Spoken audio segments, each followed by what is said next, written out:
how did you to get to the point where you're like, okay, this is what I want to do. I want to help businesses develop their entities so that they can be productive and create. Even as a kid, like I always enjoyed writing. I just loved the process of putting things in the written format. As a kid, I really had a respect for just the power of words. The very first contract I wrote was when I was in fifth or sixth grade. I wanted to borrow a toy from a friend. I think it was like a Game Boy or something like that, something I really wanted. And so that's just kind of my mindset. When I got to college, I ended up studying political science.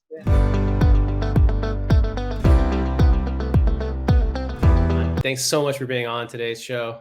My pleasure, Amir. Thank you for having me. I'm super interested in having you on. How'd you to get to the point where you're like, okay, I want to help businesses develop their entities so that they can be productive and I'm originally from San Diego. I think you can see my Charger helmet in the picture up there. That's where I grew up. And then I came up to the Bay Area a while ago, at least 20 years ago to go to college in the East Bay at Cal. Yeah. Even as a kid, like I always enjoyed writing. I just loved the process of putting things in the written format. As a kid, I really had a respect for just the power of words. The very first contract I wrote was when I was in probably like fifth or sixth grade. I wanted to borrow a toy from a friend, and I don't know how you grew up, Oh, this is great. but in my house, if I came home with a toy that wasn't mine, my parents we just didn't do that. So I remember writing a contract to borrow a toy. I think it was like a Game Boy or something like that, something I really wanted, and just putting it in writing. There was no consideration. This was way before law school, but it was a three-party transaction, Amir. That's why I had to get it in writing. You know how kids are. One kid will have a toy, another kid will have another toy, and you'll just swap toys. And so this kid, we'll call him Party B, I think borrowed the Game Boy from Party A, and I wanted what Party B had, me being Party C. And so I had to put that in writing. I remember having him sign it. I guess I was destined for this before I even realized that. But by the time I got to college, I was studying political science and I worked with a assembly member in the state assembly. And I started running into these lobbyists, these people who would draft legislation to ultimately be codified. And it really dawned on me, because every substantive change I think we've had in this country has either originated from or been related to in some way to legislation. So the idea of being able to write a law, to right a wrong or correct a problem, I thought that was incredible. Why did you take that job? What was the decision making behind? Politics is it's a rough world, yeah. So it wasn't for me. That's what I learned, long story short. But I went into that role because I really loved campaigning. I love campaigning, but that's what kind of led me into that. But as I would run into these lobbyists, I would ask them like, what do you do? And of course they would say, I'm a lawyer. And this is what I do. I draft these laws. I try to get, members of the assembly to sponsor them and pass it through. And of course, you can use that for a good purpose, or you can use that for a not so good purpose. But was really impressed with the idea that you can create like a tangible substantive change by something that you write. I think that's what ultimately led me to really having this love for contract. What surprised you, if anything? Like, was there something that really stood out that you were shocked by or surprised by when you were in the political arena? I can't say there was. You kind of know what you get into, and I hate to like be that pessimist, but you're kind of rolling around in the mud. Yeah. So I worked with a person who I really admired. She was great. But just the process of it, I'll share one quick story. The process of campaigning, kind of eat what you kill. So I remember being here in Oakland and setting up these appointments for this assembly member to speak at these churches. Just the idea of mixing religion and politics, and it was just I was like, this is not the place for me. I'm no angel, but I knew this is not what I want to be involved in long term. You gotta know how the hot dogs get made, right? It's not pretty. Exactly. And you got to take that with you, that experience. When I was in business school, I had a class that surrounded equity valuation and term sheet Well, creation. just for the And chronology, did you go to business school before law school or after? I think you told me before, I forgot. yeah, I went to business school prior. Yeah, prior to law school. Okay. Okay. So you Yeah, graduated, you went into politics, and then you went to business school? more or less. Yeah, I would say I worked in politics for after college. I went soon after undergrad. I Okay. went to business school. Oh, okay. Still trying to figure out what I really wanted to do, to be frank. But one of the things that stuck with me was this course I took, and I read about these term sheets. As I'm sure you know that people would write when they're selling equity in their company, selling stock, selling securities, and I loved it. And so that's what led me to law school. Business school is interesting because it's all about the case study method, right? So you read cases, You see how people solve a certain issue and related to business. And so it's actually kind of, would you say it's kind of similar to law school in that sense? I think it is. Yeah, it's certainly, you don't have that Socratic method. I'm kind of curious. I mean, I was kind of interested in going to business school at one point, but I think it was Yeah. for reasons. And so, I mean, I'm glad I didn't in the end. I mean, who knows? Maybe I'll still go one day. What was the wrong reason? I think it was purely just about financial motivation. I thought that maybe it would somehow position me better to be more appealing to certain jobs. I couldn't really identify a good reason to go other than that. And I think I think the reason why I'd go is just to meet cool people like yourself. Yeah. Yeah, yeah. I mean, I just loved entrepreneurship, but you saved yourself a lot of money. I feel like I feel like it was a great experience, but yeah, in terms of the difference, you don't have that back and forth Socratic teaching method, of course. It's way more collaborative. And I think, when you're doing group projects, it's very team oriented. I don't know about your experience in law school, but I went to school with some great people, but we just didn't have the time to have those type of group experiences because you're so busy. Yeah, exactly. You got to do the projects with there's one guy or one person that doesn't contribute, and then but then that's a learning experience, right? It's all part of the growth and development. Absolutely. Yeah. You see that when you get to the real world, right? You have a Exactly. project. People contribute in different ways. People have different skill sets they bring to the table. Okay, so you're in Um, business school, and you're like, oh, wait a minute, I got to go to law school. I'm really into these documents that define and value a company and how equity is split and how profits and losses are exist. And so you thought, okay, wait a minute, I got to go to law school. Is that sort of what happened? it was kind of like an aha moment. I was like, wow, like who wrote this? Who wrote this book? And of course it's these big law attorneys, but understanding how it can be utilized. And again, I think the thing that I loved was the creativity that you could put into drafting some of these contracts. It's like a blank canvas, and really knowing the business, knowing the needs of the owners, knowing the goals of that transactions, the sky's the limit. I think once you really understand the core goals, there's just so much possibility to have these nuances that are tailored to the unique goals of the parties involved. So this is super interesting to me because you're talking about creativity, and I think that a lot of people that think about business law, transactional law, they think it's a lot of copy paste, a lot of templates. But what I'm hearing from you is actually kind of the opposite of what I think most outsiders think about what it is that a transactional business attorney does. Yeah, that's a good point because of course there are templates, and you may very well start with the template. There's nothing wrong with that, but most transactions are very unique, and they deserve that respect of being a unique transaction with a goal that may be different from something that you've done before, or done with a different client. So that's how I approach every agreement. And you also have to consider not only who you're working with and representing, but the other party as well. So yeah, definitely. And I enjoy that. I enjoy the freedom, especially when you're drafting transactional agreements relating to businesses. I've worked in house a fair amount, but I enjoy that freedom to really say this customer is different than this customer. The goal here is different, and really getting down into the weeds of it. I think that's where the finance background really helped me as well. So it seems like that's probably also that where your real love and passion lies is in that area where you get to really understand your client situation, understand the other party's situation.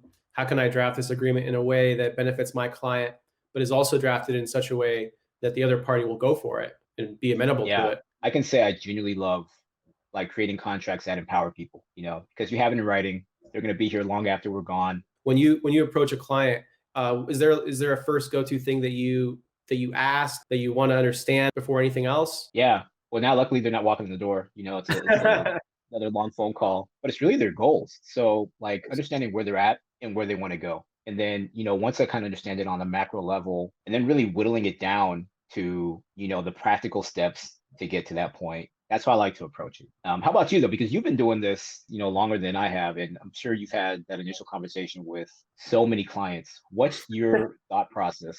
Honestly, what I've been doing a lot of lately is trying to understand what they want to do because oftentimes the patents and trademarks that we file, so you got to take into consideration whether or not it's really going to be helping their business. I'll give you a really good example. So take the situation where you have a client that has a really, really good invention, but that the customer will never see it. Okay. Because let's say it's a piece of instructions that no one's ever going to be able to figure out. And customers they're never going to be holding it. It's just going to happen somewhere in the cloud. No one's going to know. No one's going to have access to it. So the question is do you disclose that in a patent, right? Is the process of going through the entire patenting process, spending tens of thousands of dollars, 2, 3, 4, 5 years to get it, then you get the patent, but then it's out there, it's published, it's out in the world. So the question is, well, was that really worth it if at the end of the day, the company is now all they've done is disclose their secret sauce? This is sort of the whole trade secret conversation that we have. But the decision from day one to do the trade secret was going to save them tens of thousands of dollars. Even if you get a patent, are you going to be able to enforce it against a party? Are you going to have the resources, tens of thousands, hundreds of thousands, millions of dollars that you actually need to actually enforce this against another party? If the answer is no, then is that money better spent on developing R&D in other areas, developing out your market, growing, expanding, hiring new people? Yeah, it's a big consideration. Yeah. Kind of like what you're saying, but I guess for me, part of the issue is that this question of necessity, right? So if someone comes to you and they need you to draft a lease or a purchase agreement, that's a necessity, right? You need that Game Boy game. Like there's no question, right? We're going to figure out a way to broker this deal. For patents, on the other hand, a lot of it does come down to whether or not, well, okay, let's say we don't do this at all. Is life still going to go on? Is our business still going to be able to move forward? And more often than not, the answer is yes. That really comes into play for my practice, where it's like, okay, it's good use of resources. Yeah, it's cost benefit analysis, and I mean, like a good attorney will absolutely have that conversation. Got to up front, right? Up front. Yeah, absolutely. No, I admire and respect that, because that is important, because the people I work with, I mean, I work with some larger companies and mid-sized companies, but I also work with entrepreneurs, so cost is always something that has to be taken into account. If you're spending money for an attorney, that has to be money that's being well utilized and leveraged, not for a nice to have, but for a necessity, like you said. So yeah, that's a great point. Because that dynamic is so interesting. It's a very different dynamic when you look at an entrepreneur that comes in with next to zero resources and the company that has a lot of resources, and how you go about navigating that situation. Because I'm always interested in hearing about how other people do it. One of the things that I've noticed is that, and I don't know if you've experienced this, but this is definitely an issue, a huge issue in patent land, where sometimes you have solo inventors that they really have it in their head that you're going to help them get a patent, and then they're going to be able to take that patent and turn and flip that into a business. And so a lot of my conversations that I have is trying to flip that and explain to people, look, patents are ancillary. It's a really valuable tool. It might have licensing potential. It'll give you leverage when you're negotiating with potential buyers. It'll give you leverage in the marketplace because customers will be more confident when they purchase your goods, knowing that there's a actual patent that covers it. Okay, all good things. But at the end of the day, I always tell them you got to have a profitable business. The patent supports the business. It's not the business. And unfortunately, that's not always the case. Obviously, you know about trolls. I mean, you know about so-called non-practicing entities that just accumulate patents and then do licensing. Mm-hmm. That does work in some occasions. But for the most part, you got to fundamentally have a business that generates more in revenue than it costs to generate that revenue, right?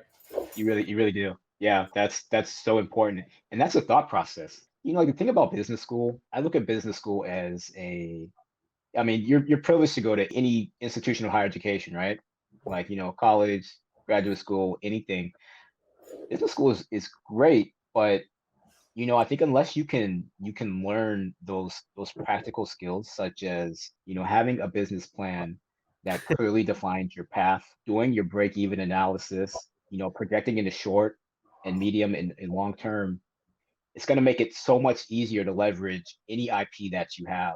I know this now. I think a lot of us know it because either we were taught it in school or we've tried it and been not successful, so you kind of learn from mistakes. But, I actually enjoy that part of working with entrepreneurs as well, like having those conversations and helping them to really define that strategy. Because as you said, the IP is a part of the business, it's not the business. So if the business itself doesn't have, proper attention and a roadmap, then your help as an attorney is only going to go so far. Yeah, I'm kind of curious about that, about the percentage of client. Well, I mean, not percentage, but I feel like everyone's just glorifies the fundraise. Just we got to raise money. And to me, borrowing money isn't making money. Do you come across a lot of that in your practice? Not so much. I worked I worked with a company earlier this year that was part of SoftBank's Vision Fund. Okay. So I mean, like deep pockets, but then COVID hit, and they worked in the hospitality industry. Oh, Unfortunately, so they're really they were hit very, very hard. So again, even though they had access to all that funding, it really came back to their business plan and how they could pivot. I think once you get to that point, though, you have to have a good idea of how you're going to, break even and ultimately be profitable. But yeah, I mean, borrowing money, and if it's not being leveraged right to actually grow, And you're just spending then other people's it's money. you really are, you really are, yeah. Yeah. Hey, actually, I have a question about that. Do you help clients develop business plans, or is that not Not so something? much.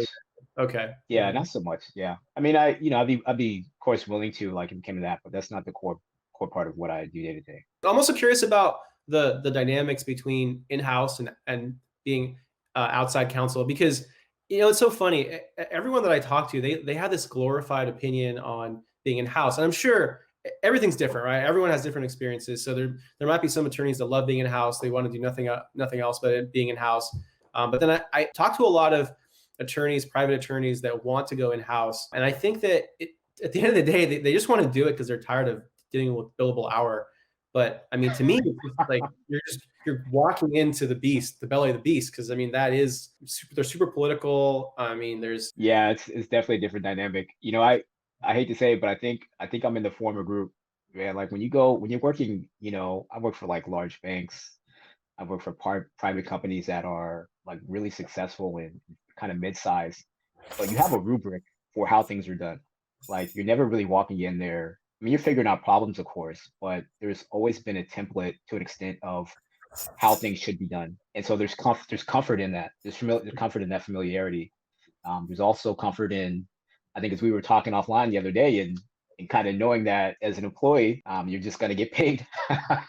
You're going to get paid pretty consistently. right. But what I like about working with smaller companies, it's that excitement of really figuring it out. And even smaller companies, like companies under like 50 people, I really enjoy that part. But it's great to have, I think, kind of a foot in both worlds. Like I feel like I've been very fortunate to have experience on kind of both sides of the fence.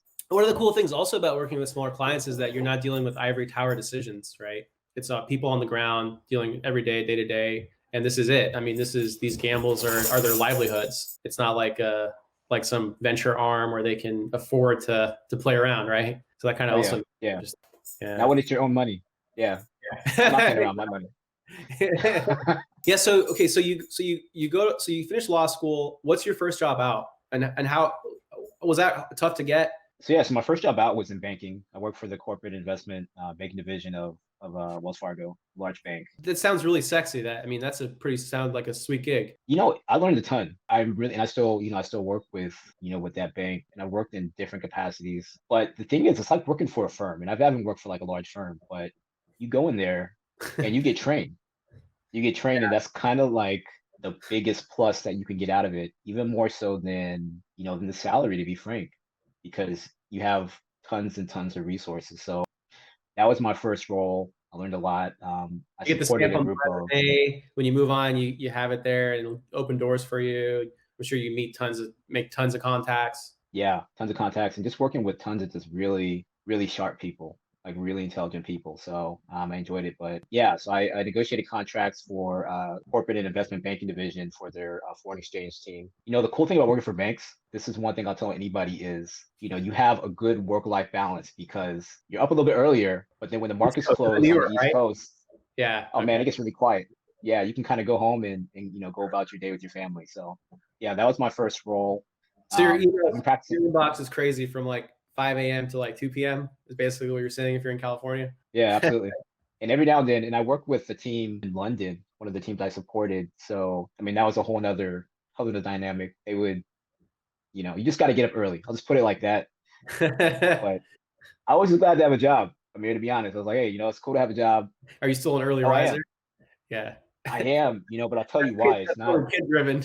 yeah, it's not even so much for work, but if I don't get up early, if I don't get up before my kids, I have, two kids, two boys, it's chaos. So that's why Yeah. I get up early now. How about you? So Do you wake up early? oh no. I mean, it depends, right? I mean, Like yesterday, I was firing emails before 6, right? But then other days it's not. It's more like I try to wake up between like 7:30 and 8:30. So by some people's standards, I'm like that's super sleeping in. So yeah. And then I mean, obviously with COVID, it's interesting because I find myself just working till 10, 11, super late because I don't have kids, right? So my wife and I we just work, Yeah. reconvene And meals.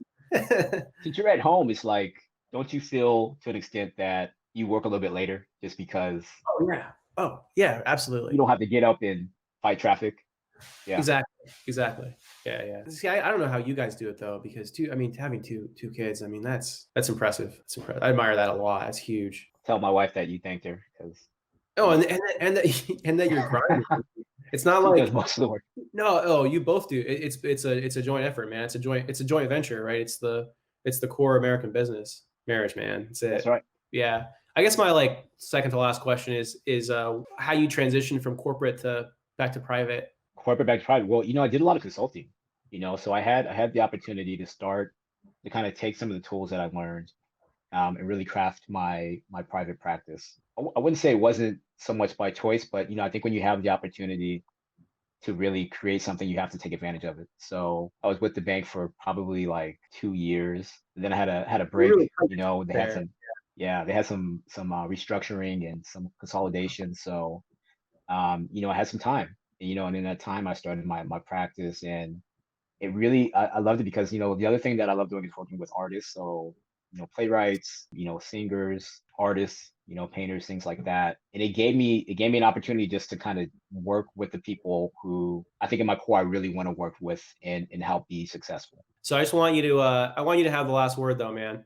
So Victoria here, she just took the LSAT. So I'm kind of curious, what tidbit do you want to leave the audience with, keeping in mind that you have all this incredible experience? Yeah. Well, first of all, Victoria, congratulations on that. That's a big step. You're gonna have a fun time in law school. I'll just say this: this is what I learned. Well, I learned it because someone told it to me.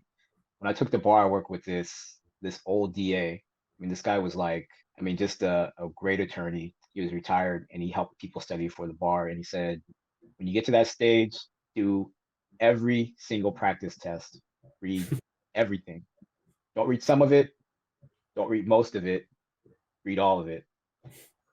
If you do that, you'll be good. So read it all. All right, I love Read it. it all. No shortcuts. Yeah. No shortcuts. Yep, just grind.